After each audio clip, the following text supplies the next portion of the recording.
All right. Oh, good. All right, guys. So we're going to have some fun today. We got a big treat for you guys. We'll do a little bit of an introduction. You know what we've been working on for probably the past 3 weeks or so with you guys with addressing the market shift, addressing how we are working with our sellers, how we're adjusting our conversations, how we're approaching the numbers, how we're approaching pricing, all those different conversations. So we're going to continue on that topic. I want to introduce to you guys a good friend and fantastic agent in our local market here out of Washington. Randy, share with everybody, where do you live again locally? I'm up in Everett in Snohomish County, so like 30 north of Seattle. Okay, fantastic. And so anyone that doesn't know Randy, we used to work together several years back at my previous company. That's where we met. And she's built a quite a significant business for herself. Randy, how many transactions are you closing roughly a year? I do about 65 on my own, no team. Yeah. Randy, I'm going to show your listing this afternoon. I'd like you to sell it, Wendy. That would be all right. I'll do my best. So some of you guys will know Randy, maybe even from back in the day or just from doing transactions right in the marketplace. Maybe some of us have worked together. For a lot of you guys, she's a guest to introduce you guys to. But this girl is a badass listing agent. That's some of the things we're going to talk about. Her and I go through a lot of years of coaching through the Mike Ferry organization. Very heavy skill based, very aligned with the type of coaching and teaching that we bring to you guys on a daily basis. And we wanted to bring in someone to go back and forth in dialogue and share some very specific things that we're going to dig into today that can bring it to you guys from like in the footholds, in the trenches of being out there in the field right now, driving her clients, buyers, sellers, working with a lot of listings. So we're going to dig into some fun today. Cooley, I'll let you kick us off, which kind of our topics, and then we'll just start. Yeah, I was going to interrupt you partway through and just say, I believe the word that you're searching for to describe her is badass, but you did use that word. So good job. No, I've got nothing, guys. The market is shifting. You guys have heard us say that 100 times. We're preparing on the Breakfast Club. We're preparing our sales, right? But we also have to start talking about the conversations that we need to be having with our sellers, creating the right expectation, and also, you know, making the necessary adjustments to make sure these properties that you're taking active are getting sold. And so we spoke with Randy, and Randy agreed to come on and give us her expertise. And I recommend, again, sitting down, taking some notes, paying attention, and leveraging this in your business. So that's all I got, Michelle. Well, take it away. I know we're going to talk some tangible things, Randy, around numbers, actually pulling market stats, and not just theoretics of us talking about them, you know, how you're actually doing them as an agent, right? And then also looking at, you know, how to, a lot of us are in the same position right now where, awesome, we've got active sellers that have now been sitting for 2 weeks, 3 weeks, 4 weeks. Yeah. What are some things we can be doing or should be doing? And we'll throw some other stuff in there. So, good. So am I okay to chat? Yep. Okay. Go ahead. So I was listening to an amazing group call that I had recorded a couple of years ago, guys. And like what's happening is right now, we have a very defined skill set, right? Like we're strong in the areas that we've needed to be strong in. And in a market shift, we have to develop strengths in areas that we might be out of practice on. And I know one area that I felt I was out of practice on was the price reduction conversation, right? Like we've been used to bringing a house to the market. It doesn't really matter what price we bring it on at. And we are getting 3, 5, 10, 14, 21 offers. And we never really have to have that awkward, you know, from the hip direct conversation with our clients about price. So now, like, as Michelle says, these listings are sitting here for 2 weeks, 3 weeks, and we're having to come back and we're having to kind of sharpen our skill set on a conversation that we haven't had in years, frankly. And so I kind of went back to my notes and looked at, you know, how I've been trained and what I believe. And I think one of the big messages that came out of this call that I want to share with you is that we don't rise to the level of our goals, but rather we fall down to the level of our systems. And I don't have a price reduction system. I don't know if any of you guys do. I don't think Mike Ferry is training on one, or Tom Ferry, or any Buffini, or anybody that you're following.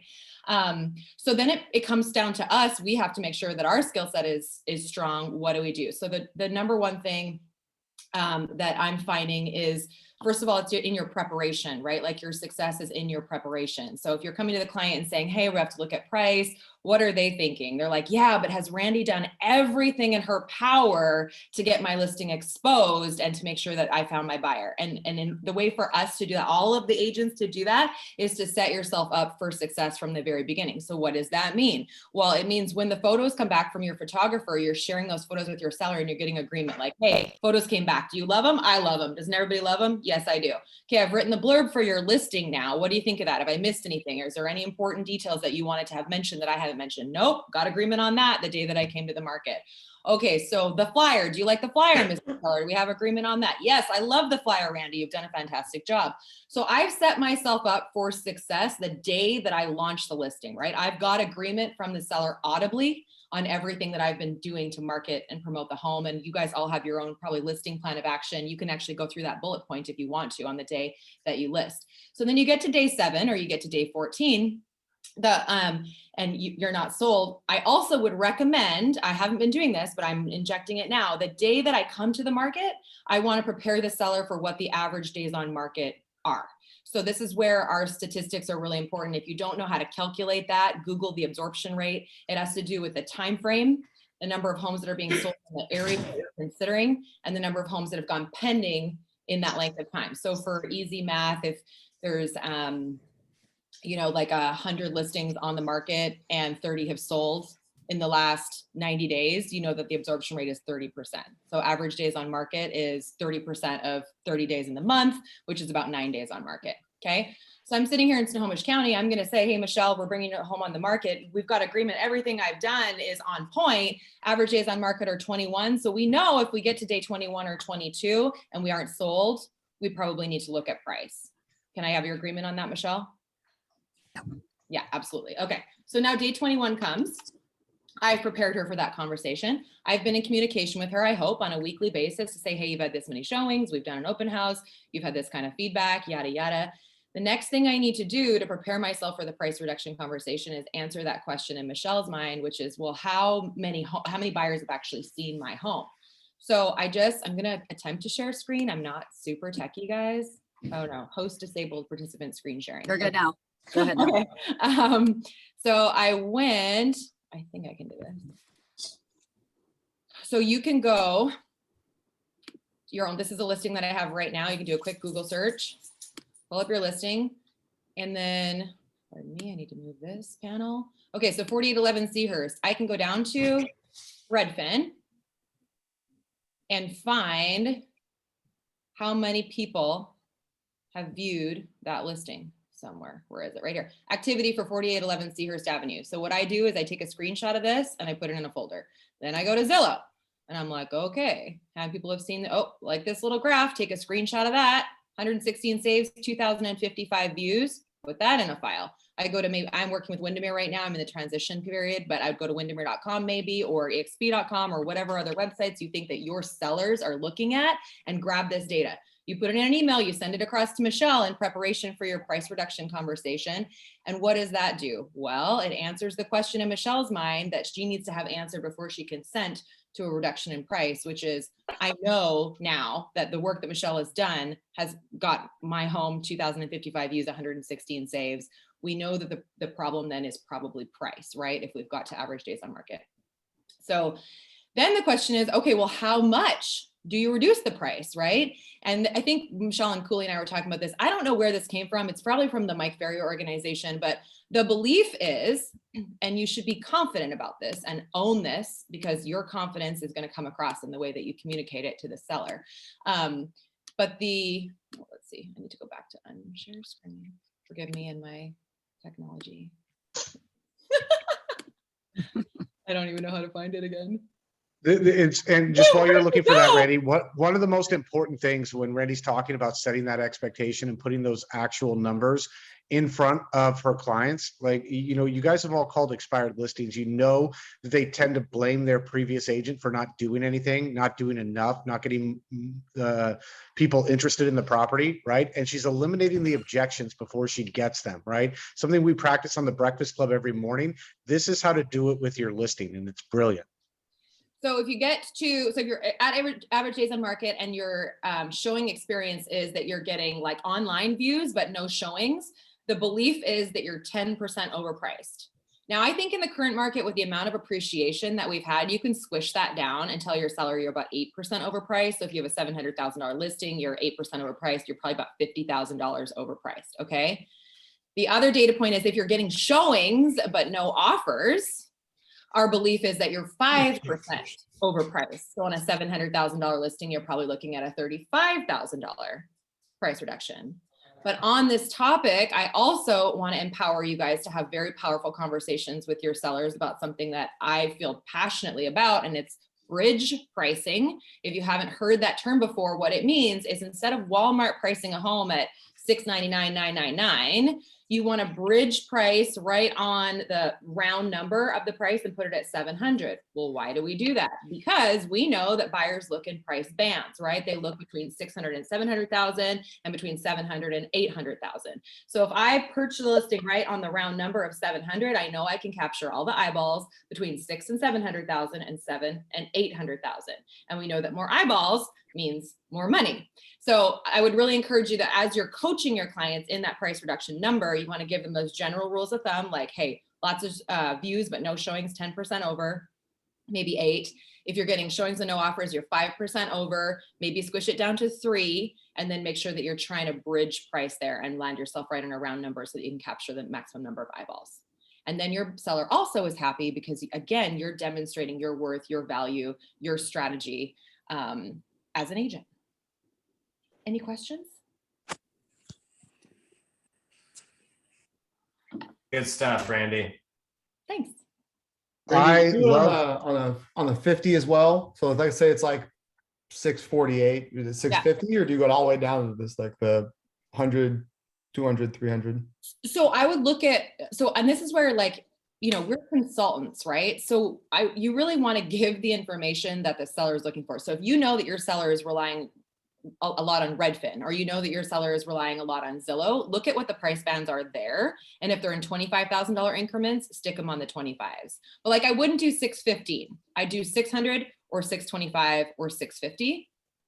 I wouldn't do, 608, 900, or those random, not round numbers don't get you anywhere. They don't get you in front of a new audience of buyers. And you'll notice it, like if you get really hot on your statistics and you're following, like that Zillow graph is really informative. You'll notice that if you do a minor price reduction of like $15,000 at $700,000 price rate and you go down to 685, you'll notice that you don't really get a lot more showings for that. And so again, like you need to be the voice of reason, and then you need to support it with additional data points. And every time you do that, you increase your credibility and you increase trust. Hey, Randy, you used a really interesting word. I love your language. You said when you're coaching your sellers, right? And I don't think you probably didn't always do that, right? And it's really the difference between being a professional and, because everybody here has had sellers where they just kind of get told what to do by their sellers. How did that impact your business when you decided to be more of a coach in terms of making your listings come to fruition? Has it made that whole process a lot easier for you? What was interesting was I had these coaches at the Mike Ferry organization, and they would tell me to ask my clients why they hired me. And my clients would tell me over and over again, it was your authority. Like it was your confidence and it was your authority. And so there was a turning point where I just realized, like, if I know my market stats and I'm really confident about what I'm relaying, the prospect makes the right decision. Right. Like, I don't It's have almost to like tell them or force them, because if I have their best interest in heart and I'm bringing the right information, they'll do what's best for them. And this of course requires that my conversations are strong in the beginning and that I've properly qualified their motivation and et cetera. Almost like you lead and they follow, right? Yeah, but if you lead, I say this to my clients in the appointments, I'm the consultant. My job is to interpret the market data for you and then help you make the best decisions to get you guys where you're going in the time frame that you want to get there. Love it. That also empowers you if you get to the end of the presentation and you don't agree on price. like once you kind of set your stall out that way, you can just say, hey, Chad, I really appreciate everything that you guys are talking about. At the same time, based on what I'm looking here for data, I don't think I'm going to be able to meet, you know, your price expectation or your timing expectation or your staging expectation or whatever it is. So I might not be the right agent for you. I've almost never lost a client. And the number of times that I've said that, I've almost never lost a client, because there's like a level of appreciation in that, in my willingness to say that, where like, I'm not hungry for the business. And when you Right. that expectation, they're like, oh, she's either like, she's that confident, she's Yeah. that clear. And then if they're, and Just then that statement alone made you a professional. well, and if they intend to be unrealistic and they intend to hire an agent that they can wipe the floor with, I'd rather know now and not be invested $2,000 in staging or photography or flyers or whatever it is. And let's be honest, guys, there are clients that want that agent. Like they want to wag the dog. I'm just not the right agent for that client. And I'm okay with it. Love it. Love it. All right. Does anybody have any questions thus far for Randy? Kevin, Susan? There we go. Kevin, go ahead. how were you able to get confident with your listing appointment and getting the rebuttals that you got to let them know that, hey, even though, well, I'm new to this, I don't want to let them know, but without having me to tell them that I'm new and I don't have experience, how can I gain the knowledge and the confidence to go in front of them and say, hey, I'm the right agent for you? So the greatest thing about real estate is that there's no way for them to look up if you're new or you aren't. So you just need to go into the appointment with the mindset that you have all the information that you need to be a good consultant for the seller. That's all that matters. The number of homes that you've sold is irrelevant. So if you know your market stats, like your absorption rate, and you know you've done good research into the homes in that area, and you're giving, you know, straight, direct, honest information, there's no reason why they wouldn't hire you. And Mike Ferry always says too, you know, energy and enthusiasm means more than almost any other energy that you can bring to the appointment. So if you come in there with a positive attitude, and that's what all the, you know, that's the one thing that new people have over us older people, we're a little bit jaded. Yeah. If you guys come in there with energy and enthusiasm, and you and your market stats are, you know, you know your comps and your market stats are on your mind, that confidence will just come through. And then of course practice, and that's where Chad and Michelle have built such a cool thing here. Like I role played and practiced every day, every morning for 5 days a week for 3 to 5 years with really strong agents. And then I guess that's the other like thing that I would have said about my introduction is there's no secret sauce here, you guys. Like I'm a Canadian, I got dropped into Everett with an English husband and I knew not a soul. So if I can do it, anybody can do it, because I just cold called my butt off and just crashed and burned and made mistakes and hung up when I choked on calls, you know, until it became natural. And then the confidence comes and the business comes with it. I think that's one of the most important things that you just shared there, Randy, that I hope you guys all caught. You know, it was practicing what you said 5 days a week for 3 to 5 years straight. Yeah. Guys. And for a lot of you that have been with us, you've been doing this with us for years. So you understand. And Kevin, you know, I'll speak to that as someone that's new. It's just putting in the work. It's getting up to bat. It's being prepared and it's practicing. And that's what's going to gain that confidence. And you're going to know what you're doing. You're going to know what you're talking about. It was worth it too, wasn't it, Randy? The sacrifice of having to do that. Oh yeah. I mean, I just don't doubt what I'm saying anymore, because I have enough experience. Like when you handle 65 transactions a year, I just know, like I instinctively know what the answer is. I just have, and then my next challenge is to articulate it in a way that the prospect agrees with me. Love it. Love it. Now, and I want to keep it focused too on making sure that we're preparing ourselves for what's going on in the market, Randy. And I'm sure that you've seen and felt what's going on. A lot of people, for a lot of agents, it caught them by surprise because, you know, this thing, yes, it did happen gradually, but I think the impact they're kind of feeling overnight, you know? And so a lot of people took listings that they may have been overpriced or not overpriced at the time, but that initial shock took a lot of the buyers out of the market and made buyers a lot more reluctant. So a lot of people here are sitting on stale listings, right? Listings that have been on the market for a couple of weeks. And although you've been in the business long enough to know that, well, that happens in real estate, right? It's not always you have 30 people showing up at your front door with suitcases full of money. That's not the case. It used to be the case. And for a lot of agents, they've never seen a market where they actually have to get strategic about getting their listing sold. So for those agents who are going through that right now, what are your recommendations? Like, how can you walk them through a process of, okay, I know that I need to make the price adjustments, right? We talked about that conversation, but what are some other things that I can do to start marketing my listing better, to start getting it out in front of more people and increase the likelihood that I'm actually going to get this property sold? Obviously starts with that price reduction, right? Yeah, I mean, Mike Ferry would say too, price is your biggest marketing tool. So make sure that your photos are looking good. One of the things that I've asked my photographers to do now, and every state's rules are different, but in the Northwest MLS, you have to open with an exterior photo.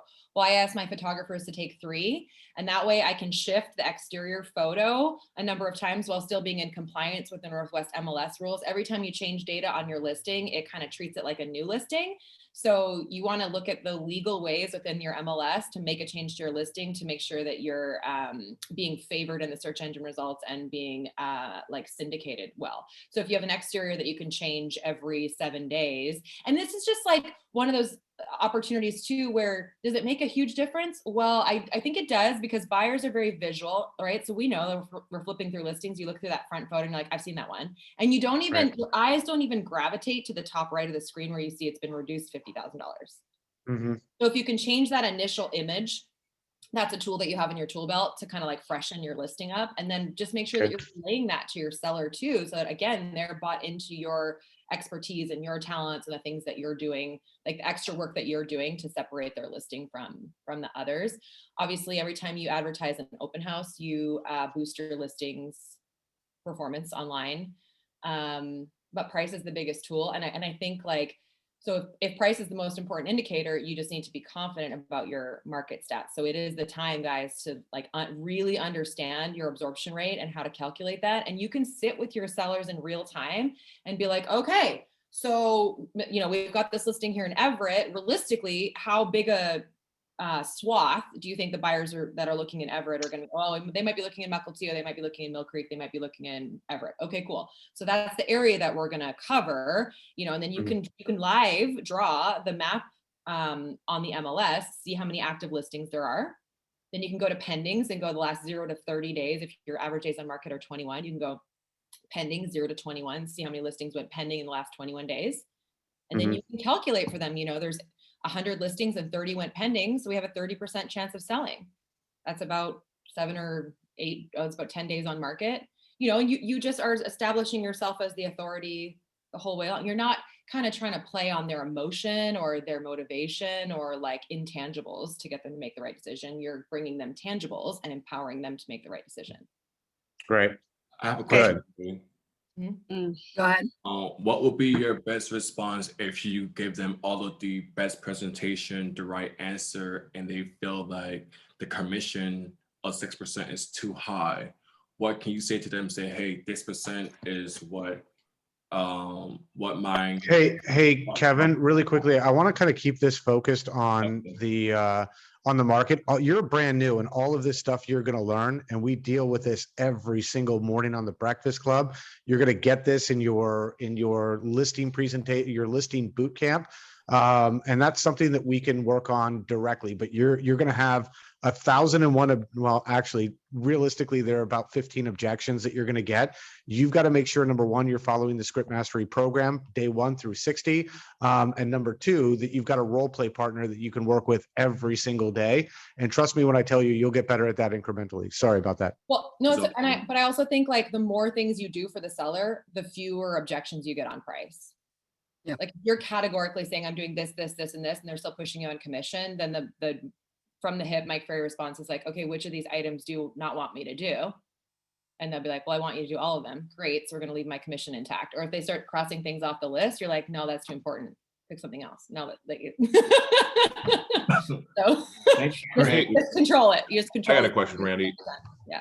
When, if ever, is it ever appropriate to set up an expectation for automatic price reductions at certain timelines during your agreement? I was asked the same thing. How soon or how long do you wait? wait? That's kind of what I was saying. And that's the phrase that I've added is like, when we come to the market, I would say, hey, Michael, right now, we've done a 48-hour market review, right? I've called the pendings, I've called the solds. We know this is the price that we're putting the home on and expecting it to sell. But I know that if we get to day 21 and we're either not getting showings or we're not getting offers, that we're going to be overpriced. And we're going to have the conversation at that time. Is that okay with you, Matthew? And you're going to be like, yeah, of course, right? Like, but if you set that expectation from the beginning, there's much more power in that than calling them on day 19 and being like, oh crap, day 21 is right around the corner. We're gonna have to do something about your price. And they're like, hold on, like, I don't know if you did this. I don't know if you did that. I don't know if you did this. So you're setting the expectation day one, going active. This is the absorption rate. You guys saw what she walked through, right? This is the absorption rate. This is the average days on market. Here's exactly what's going to happen on day 21 or whatever it might be. On day 12. And on day 21, you can take them through the walk again and be like, hey, in the last 21 days, since we've been on the market, this many homes have come on the market, this many homes have gone pending. So our chances of selling are either going up or they're going down. The other thing you can do, and that I've reinstituted in the more recent market, is when I take a home on the market, let's say they're listed at 650,000, I will set them up for a search result for all the homes that are coming on in their area between 600 and 675. So they get emailed their competition every day. Which is smart. Yeah. Does my job for me, right? I don't have to come to them, be Debbie Downer, and then be like, oh, did you see the house around the corner that just got listed? Plus, I'm not even on top of that because I've got 6 listings active at any given time. So if I don't have that search set up, then, I might not find out, or, so it's the best way to be it's always about being ahead of the 8 ball. We lose money and we lose faith, or we lose trust with our clients when we're unprepared. So the more prepared you can be, the more confident you can. I have a question, Randy. Yeah. Yeah. When you set the expectation for the reducing price, don't you think that seller will feel that you're not confident about the price you're suggesting during the appointment? But we are confident about the price that we're setting based on the information that we have today. At the same time, Igor, you and I can recognize that we're looking in the rear view mirror, right? And the market is cyclical. So going forward, you want me to consult on the market, the future market, don't you? Well, the average days on the market, I don't know about your market. So in my market, average days on the market is 14 days. Yeah. So for 14, 15 days. So, which is, I expect that during the 15 days, the house will be sold. So what future? So I'm role playing with you and I'm saying, okay. Igor, so today is the day that we're going to bring your listing live, right? Yes. And average days on market are 14 days, correct? Yes. So on day 14, if we are not sold, and I have every reason to believe that we are, but if we get to day 14 and we're not sold, you're going to want to look at what's happened in the 14 days that have elapsed, right? Yes. Because the information that I'm relying on to tell you that days on market is 14 days is historical information. I'm looking in the rear view mirror. I don't know how many listings are about to hit the market in the next 7 to 14 days. Okay, so you rely on the past information because we're looking for the comps which has been sold with the past 6 months or 3 months, whatever. So, and that's why the market is changing so rapidly. So you're just setting expectation with the market changing so rapidly. So in case if we're going to be behind, so we have to be prepared to reduce the price, right? Yep. That's what you're setting? Okay. Exactly. And so, because I don't dictate the market, Igor doesn't dictate the market, Michelle doesn't dictate the market. The market is fluid. And none of us know without a crystal ball how many sellers are preparing to put their home on the market tomorrow, in 3 days, in 5 days. So I'm going to give you my best guess based on what I've seen in the previous 30 days. But I'm also going to make sure that we're operating and responding in real-time data. Because if there's a slide, and I've said this many times too, if we are in a real estate slide, I don't want you to ride the roller coaster down, and you don't want that either, do you, Igor? Okay, so in some cases that seller is highly level motivated sellers, they want to confidence and confirm from the listing agent that he can sell for that price. Yeah. So, and they say that I will sell for that price and not less than that. So, and they kind of trying to set the expectation back to you, saying that, oh, no future reducing price talk. Yeah. So how you would, so I would say, so Igor, I completely understand that you want 600,000 and not a penny less, correct? Yes, exactly. Okay. And based on the information that I'm looking at, I have every confidence that I'm going to be able to get you that price. At the same time, neither you or I could possibly be expected to know what's coming down the pike, right? So remind me again, what's so important about 600,000? Oh, that's the money I need. So to move. So that's the money I need. And I believe that my house worth more, but you convinced me to agree that 600,000 is a reasonable price to sell it right now. That's the minimum I can afford to sell it. You're taking your 600,000 and you're buying in the same market, or you're buying in Arizona, or you're putting it in retirement? What are you doing with the money? No, that's money I need to move to California. California is a very expensive state. So Okay, so you're doing a state-to-state move, and you feel that you're going from a Washington market to a California. So we need to squeeze all the juice out of the lemon, don't we, to get you down to California? Exactly. You understand my situation. Yeah. Whatever might be impacting us in the next 14 days, whether it's interest rates, whether it's economy, whether it's the war in Ukraine, it's also going to be impactful to the market in California, right? I hope so, yes. Yeah. So whatever happens here, I understand that 600 is the target for the home that we're trying to sell in Washington, but you can rest confidently that if something should change in the marketplace and you have a slight slip in the value of your home in Washington, there's going to be an equal slip in the value of the home in California. So let's pull out all the stops and do what we need to do to get your home sold as quickly as possible and as near to today, the market that we know and trust and are operating in, as possible, in order for you to move forward with confidence. Fair enough? Okay. Sure. Excellent. Let's do that. Okay, good. I just fell in love. With Randi Szakaly. Hey, Randi, and how many of you guys were on the Breakfast Club this morning? I was. Raise your voices. I I want was. to hear you. Were you there when were you guys paying attention when we were talking about taking somebody on the journey with you and not just saying shit to them? Do you notice how Randi has a very polished way of taking Igor on that journey with her? She's seeking his confirmation with every point, right? Getting him to agree to the goal, right? And also digging into the solution, right? Why he needs that money, how that's going to still make sense. It's what we preach every single morning is, number one, taking somebody on the ride with you and making things make sense for people, because that's up to you. In your seller's mind, they're not a real estate expert, right? They're not thinking the same things that are common sense to you. So what's common sense to you as a real estate agent isn't so much common sense to the people that you're doing business with. You are the expert. It's up to you to help understand the situation, right? And make it make sense for people. And I love the way that she just took Igor on that journey. She got him to say all of the things that she wanted him to say. None of them were not obvious, right? But it's important that she solicits that confirmation from him. Vital to her making progress in that conversation. Good job, Randi. Yeah, I just wanted to add that Randi, I tried to kick her out from the confidence, but I couldn't. So she kept the confident respond to me. So make me feeling good about what she's doing. So she didn't lose the confidence with this setting the expectations. That was my initial question. So I tried to figure out. So she showed it me perfectly. So I learned a lot. Thank you. That's great. And hopefully you guys go back and watch this. Randi, Igor's a big Mike Ferry agent as well. So he's trained very similarly, with all of us. Hey, Michelle, I got one quick question, please. Go ahead. This is going back, Randi, to one of the, just a clarifying question in regards, because you made a mention of picture swapping with the MLS.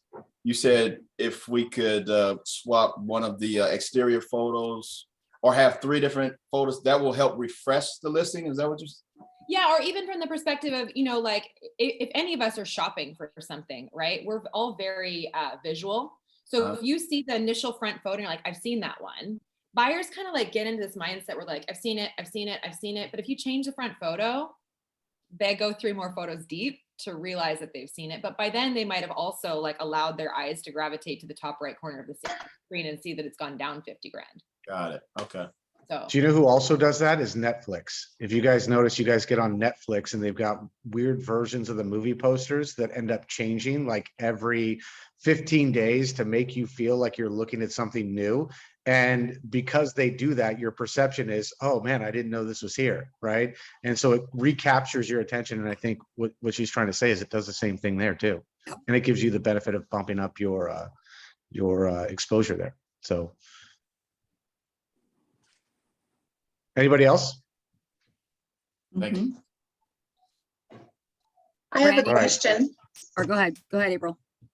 When you're talking about the photos, you know, that you're getting the extras to do the swap outs, are you allowed to do anything to those photos before you put them up, like put the word reduction across it or anything like that? Or we aren't in our MLS. The search engines that the listing is syndicated to do that work for us and say price reduced or down 25,000 or 50,000 or whatever.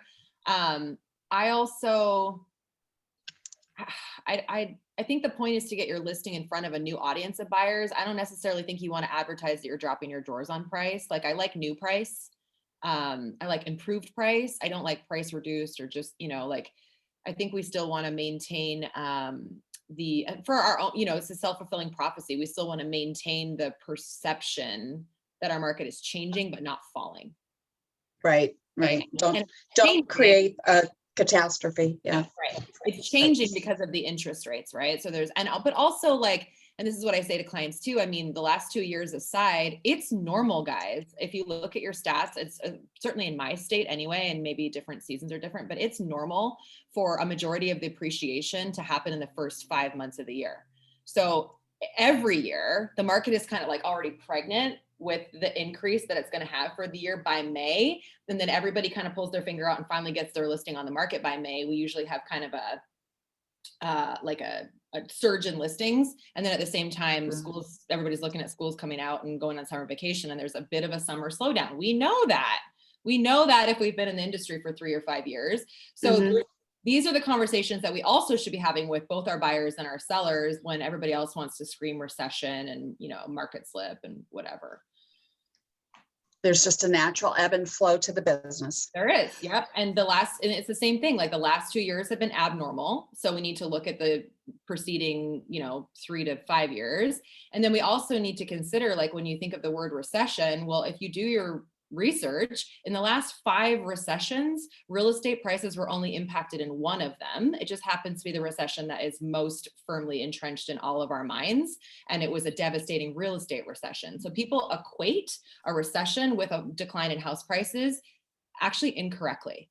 And so that's another good data point to have, or like an article to pin to send to people who are trying to tell you, like, especially buyers who are telling you, oh, the market's going to crash, the market's going to crash.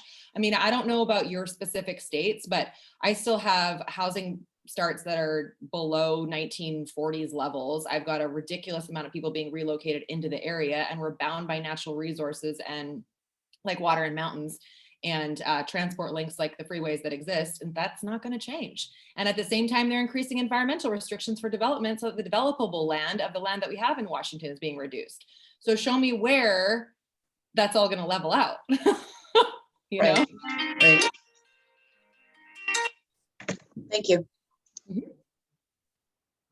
Randy, what kind of conversations are you having with your buyers and sellers right now about the marketplace? Those people who have that need, right? Who have decided that they're going to sell the house, and you always have those people who are like eventually, right? Or within the next year.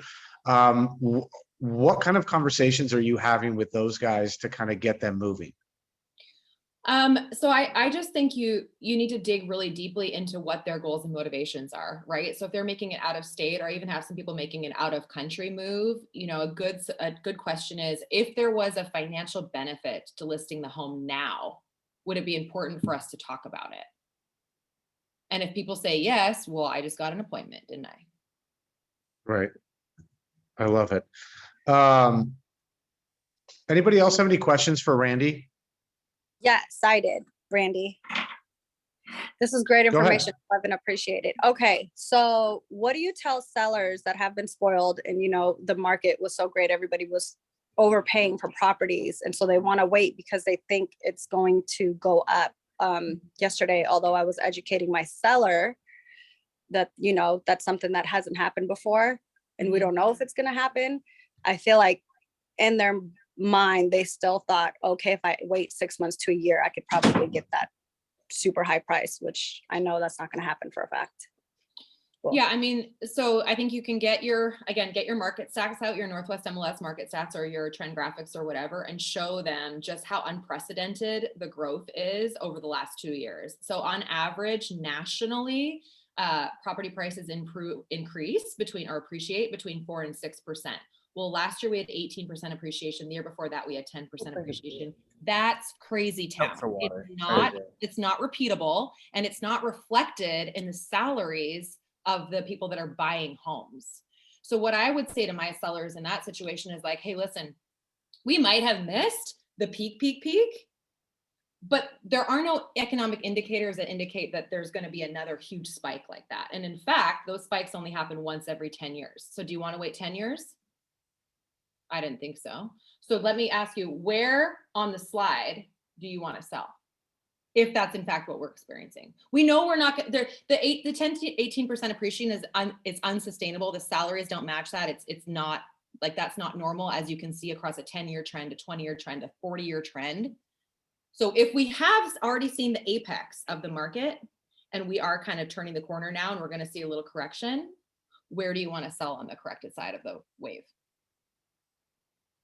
So I got to go in there with graphs. That's perfect. Yeah. Okay. Thank you. You're welcome. Preparation. Anybody else? So I think I would just say the other thing that is, we need to be talking to these buyers too, guys, because the buyers are freaked out, right? Like they lost their opportunity at their 4% interest. Now it's 6%, it's a 30% increase in interest rates. It's important, again, to know that a 6% interest rate is normal. It is normal across the last 100 years. That is what buyers have paid for property.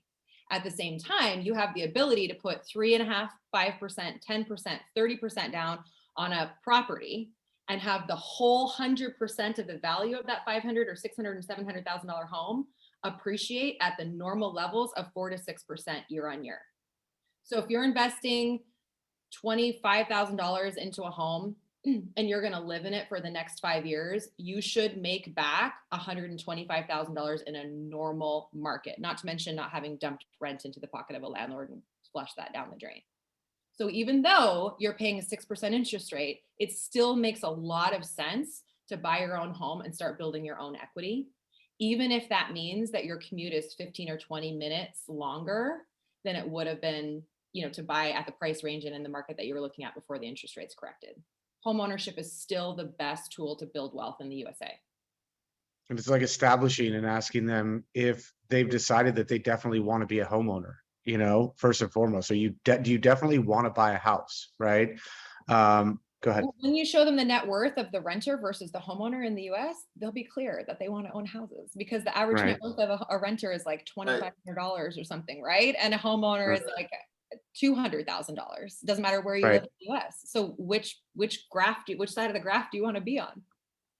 Yeah. And that's a motivating factor. And even, talking about the instability of the interest rates, it's like, yeah, you might have to pay 5% right now, but you'll be locked in at 5%. And what happens if over the next 2 years, interest rates go up to 8 and 9%, right? Are you willing to sacrifice all of that equity for the temporary inconvenience of having just a little bit higher payment, right? Because there's no guarantee that those rates are going to cycle back down to 3%. But what you can do is build equity now.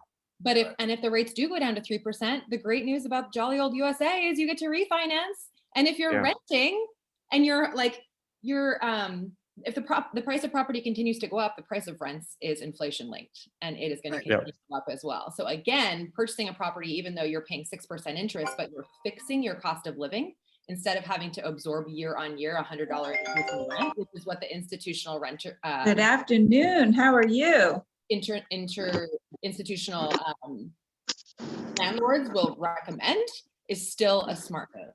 Right. All right. Great Who else stuff, has Randy. questions for Randi Szakaly? Question. Question. Yes, I have a question. I appreciate how you make the numbers make sense. I think that's really crucial.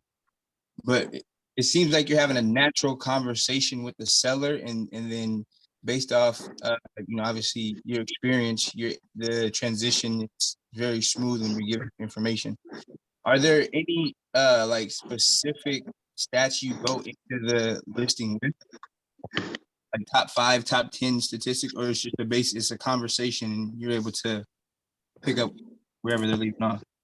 No, I do like to go. So if I was working a really big geographical area, which I used to do, but I'm not anymore, I always want to go in with average days on market, There's something called the fallout rate, guys, this is another whole call's worth of information. But if you track the fallout rate, it's the number of buyers and sellers who reach agreement and go into escrow and then bounce out again. So they fall out over contingencies or inspection or appraisal or financing or whatever it is. That's a really good, that's a important number to know when you're selling your listing services, because you want to be able to demonstrate that your risk of fallout is far reduced over the rest of the MLS. I also like to know the list to sales price ratio. So back to that commission objection question, I know that prior to COVID, when everything's going 110, 115% above list, when the average agent was getting 98% of list price, I was consistently selling my listings for 101.9%. Well, the spread between 98% and 101.9 is about 3%. So I can hand on heart sleep at night knowing that I've earned every penny back for you that I'm going to charge in my real estate commission. We just need to decide now how much we're going to compensate the buyer's agent. So, Randy. Yeah. Pardon? Sorry, keep going. So listed sales price ratio, the fallout rate, the average days on market, absorption rate is something that you can live calculate. And if you teach your sellers that, you can continue to stand on it, you can go back to it over and over again. And then I think that's, if you're working with buyers, there's another one called the cost of waiting a year. That's an interesting statistic. I'm not working with as many buyers right now, but we could do another call on that some other day. Randy, can you say those last, the sales price ratio, and then they're just a little slower so I can just. Yep. So the list to sales price ratio. Yep. And all of you agents that are selling like 20 homes or more a year, you should know your own personal list to sales price ratio, because that is going to be your differentiator when you're in competition with other agents. Okay. Also, so your average days on market, you should know. If you don't know that off the top of your head, or like, let's say you're at the end of May, but June's stats haven't been published yet, you guys, we really need to know how to calculate average days on market for what the seller believes their market to be. So the absorption rate is the length of time, the number of homes listed in that time, and the number of homes that went pended in that time. Okay, and you'll be able to come out with an indicator. And then the other one is called the fallout rate. And it's the number of buyers and sellers that reach agreement, go into escrow, and then bounce back out. So when you have a highly motivated seller and you can demonstrate to them, like right now, so we've had these super hot streak and the fallout rate's been only 10%, but normally it tracks at 18 to 20% fallout in my market. Pretty liberal, right? But if I can demonstrate that by listing with me, I can squish their chances of fallout from 18% to 2%, do you think I'm going to get that listing? Hell yeah, I am. Yeah. Randy, That's Jason. are you doing any pre-inspections for your sellers? Every single time. For two reasons, guys. Like I just say to people, listen, you can walk onto a used car lot and there can be two cars there. One could have been driven by a grandmother to the grocery store, and one could have been ridden hard by a 16-year-old who just got his license. But if one is certified pre-owned, which one are you going to pay more for? Right. Regardless of the history, right? The other benefit, Jason, to me getting you a pre-inspection is, let's say we get into your attic and we find a little bit of mold, and that mold's been there for 30 years, but the inspector calls it out, buyer wants some comfort, and you want to be able to say that it's been dealt with. Well, the buyer during their inspection contingency is inevitably going to come in with a Rolls-Royce solution when a Toyota solution would do. And sometimes we can just collect the bid for the Toyota solution and keep it on file in case we need it without you even having to spend the money. So let me ask you, Jason, does it make more sense for us to spend $350 or $400 on a pre-inspection, or do you want to go up to the market blind? Yeah, no, that's great. I just have been kind of torn lately, and also that fallout rate is what got me thinking about it. Well, here's the other thing. From a strictly selfish perspective, I don't want to renegotiate the contract a second time. Right. So how many sleepless nights is it worth to you, Mr. Seller, for us to have an inspection contingency and not know the actual sale price of the home? Whereas if we can get a good look at the condition and then have the Toyota solutions either completed already so that we write a clean report or the bids for them on hand, then we reduce the chance that the buyer comes in with a $6,000 bid for something that's $2,000 and you end up spending $3,000. So you're still providing the inspection report? Yeah. Okay. So if you provide, they're my inspectors, right? So if I had to call my inspector out and he's like, Randy, you got water in the crawl space, I'll be like, don't write the report yet. Give me a couple of days, you can come back. And then, and then we deal with it in a contractually, responsible manner. And then have the inspector come back out and write us a clean report. But again, if I let the buyer discover that defect, the buyer would have come in with a bid from Bodum Foundation Restoration Company for $16,000. When $2,000, French drain and damp proof membrane would have sufficed. So, and when we renegotiate that in a normal market and they come in with $16,000 and we come out with $2,000, what happens to my seller? He takes it on the chin and he ends up crediting closing costs for $6,000 or $8,000 or whatever, right? Because he's in contract for a house in California and he doesn't have time to mess with it anymore. Well, if we're consultants, guys, and this is how we're earning our commission, this is what differentiates us from Tom, Dick, and Harry that are advertising on Zillow and the Redfin agents. This is how we do it. That's right. That's right. Randy, are you paying for that inspection or is the seller? Okay, so I'm blessed enough to have sellers that are normal. Like if I've sold the value of it, they normally do not quibble about $400 or $500. If I have a seller that is super hand to mouth and can't afford it, very selfishly, I'll pay for it because again, honestly, this $400 is worth it for me not to renegotiate the contract. Absolutely. It's a business decision that I make because of the time wasted with the back and forth of the inspection renegotiation. So plus it's more transparent. I think so. There's a lot of agents that will fight me on that tooth and nail and say, well, you're inadvertently discovering defects with the house that might not have been discovered if somebody waived inspection. Well, I don't think that leaves a good taste in anybody's mouth when it's discovered in 5 years. So, and like, as long as I explain it properly, I've never had a seller say to me, I don't want to discover a defect of the home that I could pass on to the buyer blindly. Yeah. So I just think that's shyster agents. I don't care. Well, that would be a listing you would want to walk away from anyway. Right. Exactly. For your average agent, Randy, the market's going to get a lot tougher than it normally is, right? From a lead generation standpoint, from a skill set competition standpoint. Excited, guys. I know no, I'm really excited about that because it's going to weed a lot of people out of the business. Now, the problem with this great market over the course of the past however many years is agents have gotten lazy and fat and happy with complacency. And what I mean by that is, you could list a home this week and have it sold and under contract the same week, typically, right? I mean, you had buyers coming out of the woodworks. You had motivated buyers by interest rates going out there and just playing Pac-Man with listings, right? And it's going to get harder, right? So for your average agent who hasn't taken this market as an opportunity to actually create a springboard for their business and actually establish that business, what adjustments do you recommend that they make for that agent who prospects an hour a day and for the past couple of years that's been good enough to do 20 transactions?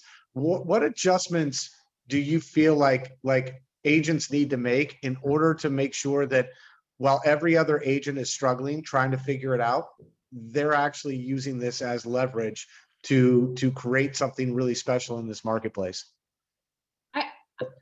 I think if you're prospecting on a daily basis, you're already way ahead of the 8 ball. What does that mean though? What does that mean, prospecting every day? Because there's a different.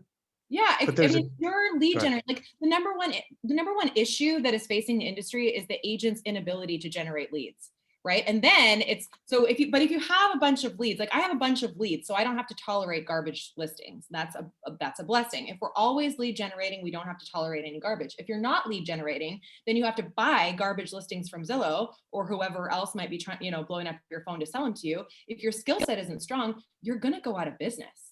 So the best thing that you can do is attend calls like this and make sure that your skill set is extremely strong, because those lazy agents, I'm coming for you. Everybody on this call, we're coming for you. And if we're not, the disruption in the industry is you're not going to be able to be fat, dumb, and lazy in this shifting market. And like with technology changes and the skill set of the agents. Randy, making 20 calls a day, would you consider that prospecting? It depends on your lead sources. So like we were talking about this, if they're a lead source with a high probability of selling, like what is the math? You want to be making as many contacts a day as you want to sell Like whatever your goal is. So if my goal is 50 deals a year or 65 deals a year, I should be making 65 contacts a day, right? And those contacts better be a lead source that I am confident that I can close. I have the skill set to close and that I know my closing ratio for. Otherwise, it's just, it's a hope and a prayer. But Randy, what happens when you're prospecting for 2 hours and you only get 3 or 4 contacts? What do you do then?